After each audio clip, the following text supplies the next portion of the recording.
그럼 계속해서 전문가와 함께 이야기 나눠보도록 하겠습니다. 앞서 저희가 구체적인 사례를 짚어보면서 유흥업소 관련 얘기를 나누고 있었는데 정세균 총리가 젊은이들이 조용한 전파자가 될 수 있다는 우려를 내비친 적이 있지 않습니까? 실제로 20, 30대 확진 비율이 높기도 하거니와 그렇게 된다면 숨은 전파자 이런 사람들이 많이 좀 생길 수 있다는 뜻이 아닐까 싶기도 한데요. 근데 사실 우리나라 역학조사 결과는 조금 왜곡되어 있는 부분이 있는 것이요. 네. 20, 30대가 많은 이유가 신천지 31번 환자를 추적하다 보니까 20대의 젊은 여성들이 신천지 교인이 많이 있었어요. 네. 그래서 20대가 27%나 되는 높은 비율을 차지하고 있는데 여기서 이제 한 가지 중요한 부분은 이렇게 무증상인 환자들을 많이 찾아내다 보니까 사실 지역사회 전파를 막을 수 있었던 부분이 있거든요.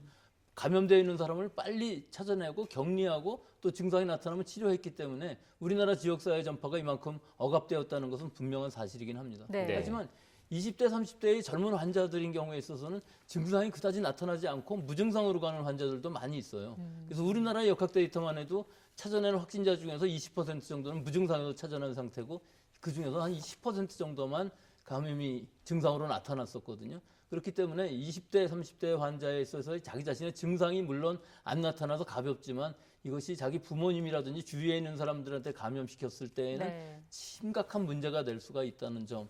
그 학생하고 마찬가지죠. 20대가 되면은 조금 더 중증이 나타날 수 있는 사람들도 있고 또 경증으로 지나갔다 할지라도 여러 가지 장기에 사실은 감염이 돼서 부전이 일어날 수도 있어요. 그래서 폐 조직뿐만 아니라 소화기라든지 생식세포에까지도 감염이 된다는 역학조사들이 있기 때문에 그렇게 만만히 볼 바이러스 감염증은 아니라고 봅니다. 네, 교수님 또 이제 우려스러운 게 이제 노량진에 있는 대형 그 공무원 학원에서 확진자가 나왔습니다. 준비된 그래픽이 있는데요. 그 동선을 한번 보면서 다시 설명을 좀 드리도록 하겠습니다.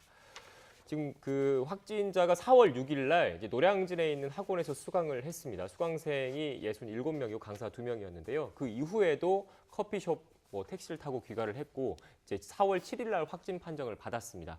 학원 내에서는 그래도 어느 정도 그 역학조사가 가능할 것 같기도 한데 그 이후에 동선이 또 많아서 조사를 하는 것 자체가 좀 쉽지 않을 거라는 우려도 좀 있거든요. 그렇죠. 저기서 일단 불특정 다수와 접촉을 했을 가능성이 굉장히 높기 때문에 역학조사는 어려운데 사실 지금 우리나라 이 주요 환경을 돌아보면 모든 사람들이 다 마스크를 쓰고 다니고 어디 가서 앉을 때도 대각선으로 앉는 경우가 많이 있거든요. 지금 학원에서도 그랬다는 얘기인데요. 지금 학원 내에서의 역학 정보는 잘 찾아낼 수 있겠지만 실제 사회로 갔을 때 역학 정보라는 것은 사실은 어렵습니다. 그렇기 때문에 그 시기에 거기에 접촉 동선이 겹치는 분들은 자발적으로 진단검사를 받아보는 것을 권유해드리고 실제 접촉자들은 방역당국에서 찾아내서 어떻게 해서든지 진단검사를 함으로 해갖고 지역사회 전파를 막는 것이 좋은데 지금 이 상황으로 보면 상당히 빨리 찾아낸 건 분명해요. 그래서 우리 방역당국의 통제 안에 있는 것으로는 보입니다. 네.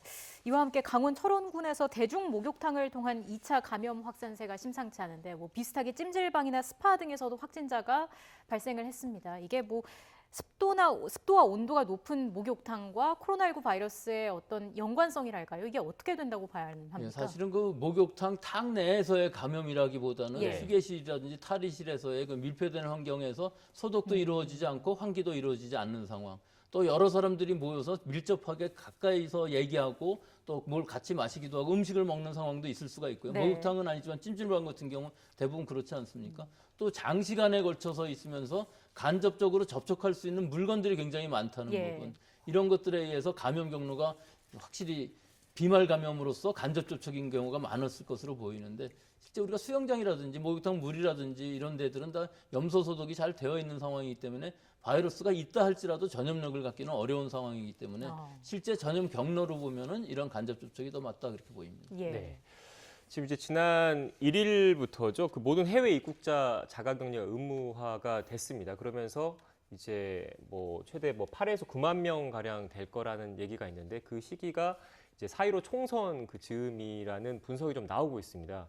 근데 자가격리자들을 이제 한시적으로 이제 격리를 그 투표권 행사를 해야 되기 때문에 해제를 해서 투표권을 행사할 수 있게 하는 방안도 검토되고 있는 것 같다라는 얘기가 있는데 여기에 대해서는 그 어떻게 보십니까?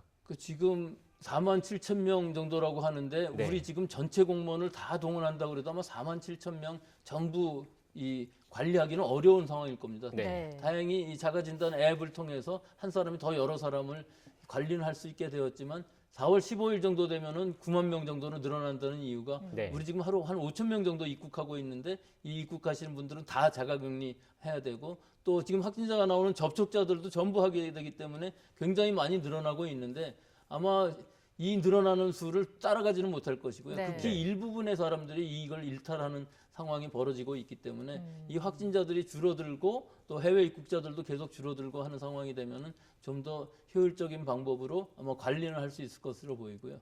이 투표라는 것은 뭐 제가 지금 뭐 바이러스 전문가 투표 얘기하는 건 그렇습니다만 일단 권리는 있어야 되기 때문에 네. 지금 지금 정부에서 얘기하는 방향 상당히 설득력이 있다고 보입니다.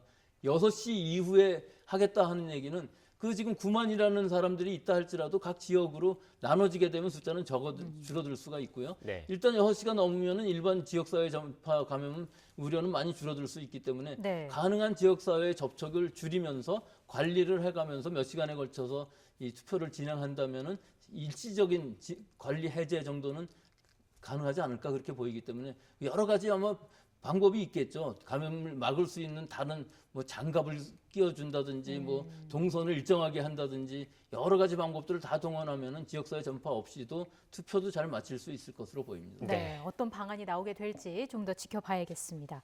코로나19 연구와 관련해서도 좀 다뤄보고 싶은데요. 코로나19 환자 가운데 혈장 치료를 받고 완치된 사례가 나왔습니다. 먼저 그 혈장 치료가 어떤 원리인지부터 설명을 좀 해주시죠. 예, 우리 몸에 바이러스가 침입을 하게 되면 처음에 항체를 만드는데 그것은 IgM이라는 항체고요. 완치가 되어가는 과정에서 바이러스를 제거하면은 IgG라는 항체가 만들어지게 됩니다. 그래서 우리는 지금 그 항체들을 다 진단할 수 있는 방법도 가지고는 있어요.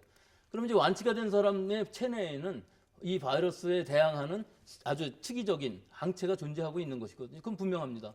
그러면 그 혈장만을 뽑아서 일단 중증 있는 환자들한테 치료 효과를 얻을 수 있느냐 하는 부분에 있어서는 논리적으로는 치료가 가능할 것으로 보입니다. 하지만 여기서 이제 문제점이라고 할 것은 뭐가 있냐면 네. 장기가 이미 많이 손상돼서 중증으로 가고 있는 환자들에 있어서는 바이러스 수를 줄여준다 할지라도 증상이 더 좋아지지 않을 수 있는 부분이 있을 수 있고요. 또 여러 가지 부작용들에 대한 이 증례가 아직 많이 알려져 있지 않고 이번의 경우에 있어서도 3명을 시도를 했는데 2명은 치료 효과를 보았다고 하지만 1명은 사망하셨거든요. 그러니까 이런 경우에 있어서 지금 케이스 증례 수가 너무 적기 때문에 네. 완벽하게 얘기할 수가 없고 또 어느 정도 항체를 가지고 치료를 해야 되는지 어느 시기에 치료를 해야 적절한 치료가 되는지 또 부작용이라는 것은 어떻게 판단할 수 있는 사례 근거가 될 수 있는지 즉 임상 시험이라는 것을 잘 디자인을 해서 예. 그것을 좀 케이스를 많이 해서 또 혈장도 기부를 받아서 또 가능하다 그러면은 지금 이 혈장 안에서 이 이뮤노글로불린이라는 것만을 분리해낼 수도 있거든요. 요 하나가 아니라 같은 여러 종류의 이뮤노글로불린을 분리해서 치료를 하게 되면 상당히 치료 효과도 더 높일 수가 있어요. 실제로 우리가 간염 바이러스 같은 게 감염된 어머니인 경우에 있어서는 태어나는 애한테 이 백신이 아니라 이런 혈장 네. 이뮤노글로빈 G만을 스페시픽하게 헤파빅이라는 걸 쓰고 있거든요. 그러니까 실제로 현실로 있는 상용화되어 있는 물질이기 때문에 앞으로 좀 더 개발을 한다면은 좀 더 안전하고 치료 효과가 있는 이런 혈장 치료제를 개발할 수 있겠죠. 네. 아무래도 지금 제일 관심이 백신 그리고 치료제 개발인 것 같습니다. 그래서 추가로 하나 더 여쭤보면 이제 바이러스 유사 물질을 활용해서 코로나19 백신 후보 물질을 개발했다 이런 내용도 있던데 자세하게 좀 설명 좀 해주시죠. 이게 지금 최첨단의 백신 개발 방법인데요. 네. 우리 몸에 백신이 만들어진다는 것은 그 바이러스가 가지고 있는 그 표면에 있는 물질에 대한 항체가 만들어지는 것이거든요. 네. 네. 근데 그 바이러스는 그 내부에는 자기 유전자를 가지고 있어요. 근데 껍데기만 가지고 있고 유전자를 가지고 있지 않은 바이러스 라이크 파티클이라는 바이러스 유사 입자라는 것을 만들 수 있습니다. 인위적으로. 이렇게 해서 우리 몸에 주게 되면은 이 우리 몸에 항체가 생기는 것은 이 바이러스의 껍데기에 대한 항체가 생기는데 이 물질은 증식을 하지 않기 때문에 안전한 백신이 만들어질 수 있다는 개념인데 네. 아직까지 이렇게 상용화된 적은 없지만 충분히 가능성 있는 방법이고 우리가 금방 만들 수 있는 아주 유효한 백신 개발 방법이라고 할 수 있습니다. 그 시기를 본다면 언제쯤 그러면 개발할 수 근데 있을까요? 그게 항상 문제인데요. 네. 아무리 효과적인 게 만들어졌다 할지라도 지금 이것이 완벽한 백신이라 할지라도 이거에 있는 안전성, 유효성을 확보하고 증명하기 위해서는 동물 실험 또 임상 실험을 다 거쳐야 되기 때문에 3, 4개월 안에는 만들어낼 수 없는 그런 시도입니다. 네, 알겠습니다.